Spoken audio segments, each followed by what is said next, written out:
Have you ever seen someone so full of themselves that they thought embarrassing someone else would be the best part of their day? That's exactly what this rich woman had planned. She wanted to show off her power by humiliating her maid in front of everyone at her big birthday party. But what happened next? Well, let's just say things didn't go as she expected. Not even close. This line pulls you right in, doesn't it? You're probably wondering, what did the maid do? How bad was the humiliation? And most importantly, how did everything turn out? Stay with me, because what started as a cruel joke turned into a lesson the millionaire and everyone else at the party would never forget. Anna was a quiet, hard-working maid. Life had never been easy for her, but she always did her best, keeping her head down and her heart kind. Every day she cleaned rooms, prepared meals, and made sure things ran smoothly in the grand estate where she worked. Though she struggled silently, she believed in treating everyone with respect. On the other hand, there was Vivian, the rich and famous owner of the estate. Vivian had everything: fancy clothes, expensive jewelry, and a house so big it felt like a castle. But despite her wealth, she wasn't known for her kindness. People whispered that Vivian loved showing off her power, often treating others poorly, especially those who worked for her. One day, as Vivian sat with her friends planning her big birthday party, an idea crossed her mind. "Let's invite Anna to the party," she said with a sly smile. But this wasn't an act of kindness. Vivian didn't invite Anna to be friendly or give her a break. No, she had a different plan, one that would let her humiliate Anna in front of all her wealthy guests. Anna felt uneasy when she received the invitation. She didn't belong in a room full of rich people dressed in their finest clothes, and deep down, she knew Vivian wasn't the kind of person to do things out of kindness. But how could she say no? Vivian was her boss, and refusing the invite could mean trouble. So, with a nervous heart, Anna decided to attend. She told herself she had no choice. But little did she know, Vivian wasn't just planning a birthday party. She was planning a night Anna would never forget. And not in a good way. The night of the party finally arrived. Anna stepped into the mansion, wearing a simple dress. It wasn't fancy, but it carried a quiet dignity just like Anna herself. As soon as she entered, she could feel all the eyes on her. Guests whispered to each other, and some chuckled under their breath. "She's the maid, right?" one guest murmured. "What is she doing here?" At the center of it all stood Vivian, wearing a smug grin. She welcomed Anna with open arms, but not out of kindness. "Everyone," Vivian announced, her voice dripping with fake sweetness. "Meet Anna. She's the one who makes sure this place stays spotless, our very own help." The crowd giggled, and Anna felt her heart sink. Her cheeks burned with embarrassment, but she forced herself to keep standing. She had no choice but to play along. Vivian wasn't done yet. She raised her glass and gave Anna a wicked smile. "Anna, why don't you give a toast? After all, you're such an important part of the house." Anna froze. A toast? In front of all these people? Her heart began to race and her hands trembled. She wasn't prepared for this. She hated public speaking, and Vivian knew it. Anna looked around at the crowd, and it was clear they were all waiting for her to mess up. They expected her to stumble, get nervous, and embarrass herself. In that moment, memories flooded Anna's mind, every harsh word, every time she had been belittled or ignored. She thought about all the times she held back her true thoughts just to survive another day.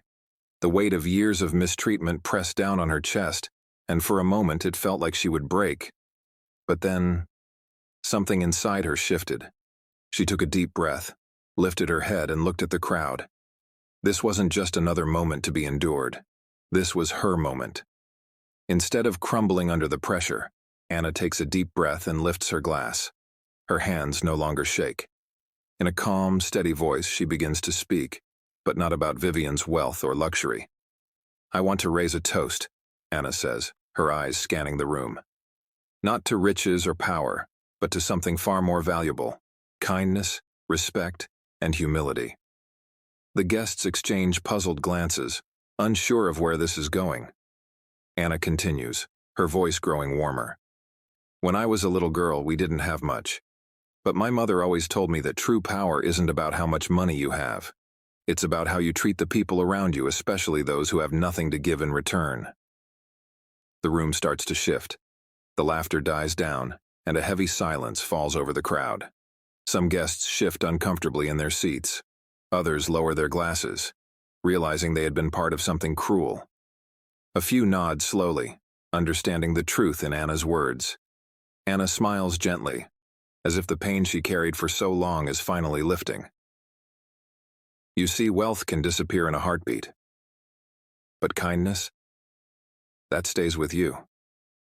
It defines who you are, no matter where life takes you. By now, every eye in the room is on Anna, not with mockery, but with respect. Vivian's grin falters. Her plan to humiliate Anna has backfired spectacularly. For the first time in years, she feels exposed, as if the joke is now on her. Just as Anna finishes her toast, a woman from the crowd steps forward. "Anna?" she asks softly, her eyes wide with recognition. The woman, one of Vivian's old friends from school, smiles warmly. "I can't believe it. I always wondered what happened to you." Anna looks surprised, but the woman's face is kind and sincere. "We were in the same class years ago. You were always so sweet and smart, I never forgot you." The room, once filled with whispers and laughter, is now filled with surprise. Vivian's carefully crafted plan to shame Anna has not only failed but has also brought her more respect than she could have ever imagined.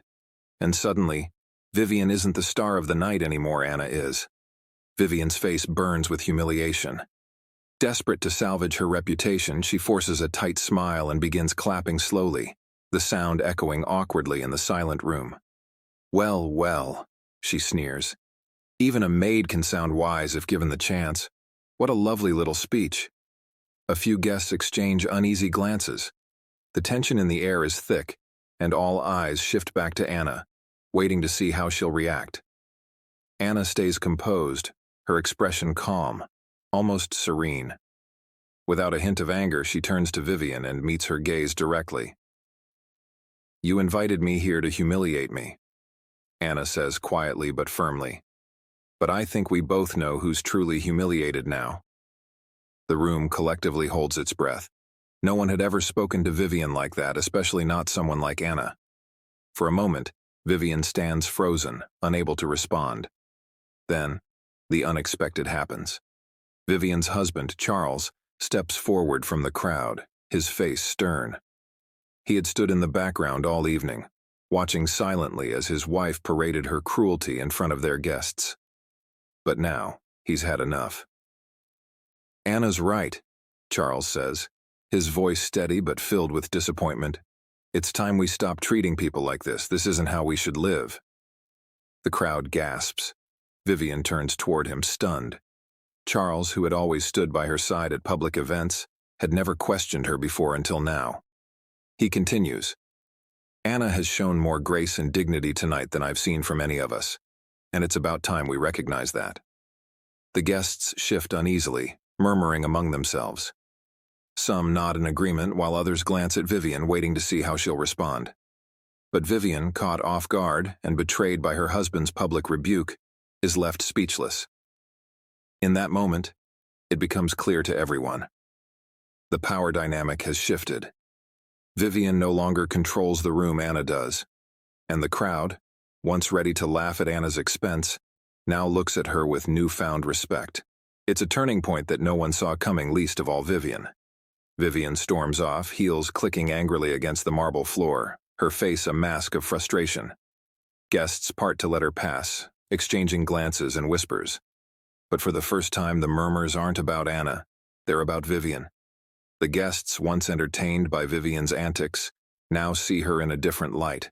Her cruelty has cost her the admiration she desperately craved. Meanwhile, Anna stands quietly, her heart still racing from the confrontation. But she feels something she hasn't felt in a long time. Pride. She held her ground. She didn't let herself be belittled, and she can see it in the eyes of the remaining guests. Respect.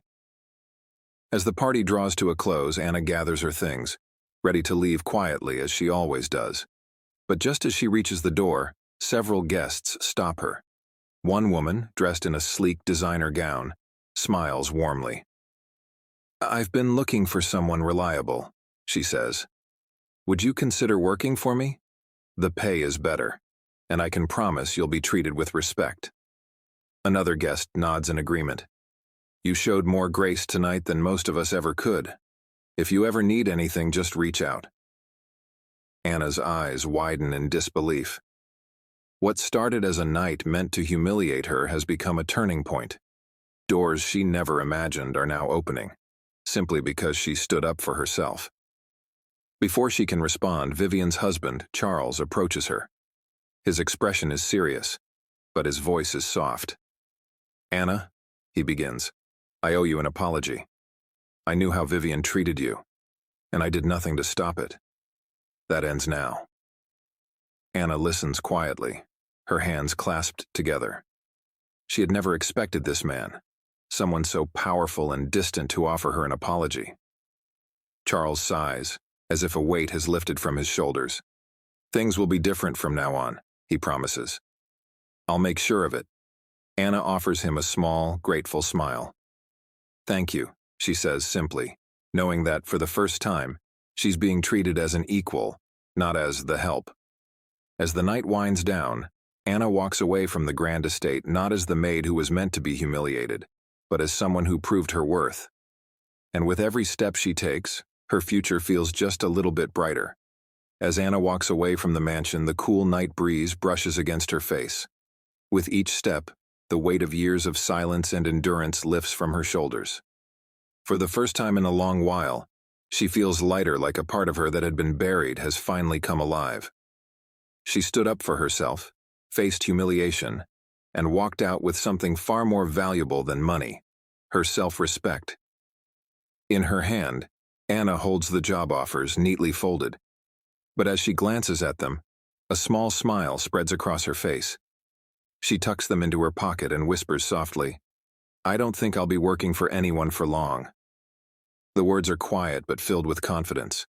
A spark of something new, something bigger has ignited within her. Has Anna decided to start her own business? Will she finally build the life she always dreamed of? The answers are left open, teasing the audience to wonder what's next in her journey. The night sky stretches above her as she walks down the long driveway, leaving behind the glitz and glamour that once made her feel small. She knows now that true power isn't in wealth or status, it's in kindness, respect, and standing tall, even when others try to bring you down. Strength isn't measured by how much you own, but by how you treat others, especially those who can offer you nothing in return. Personal growth begins the moment you choose to stand up for yourself, no matter how long it takes. Have you ever felt underestimated or treated unfairly? How did you stand up for yourself, or how do you wish you had? Share your story in the comments. Let's learn and grow from each other's experiences.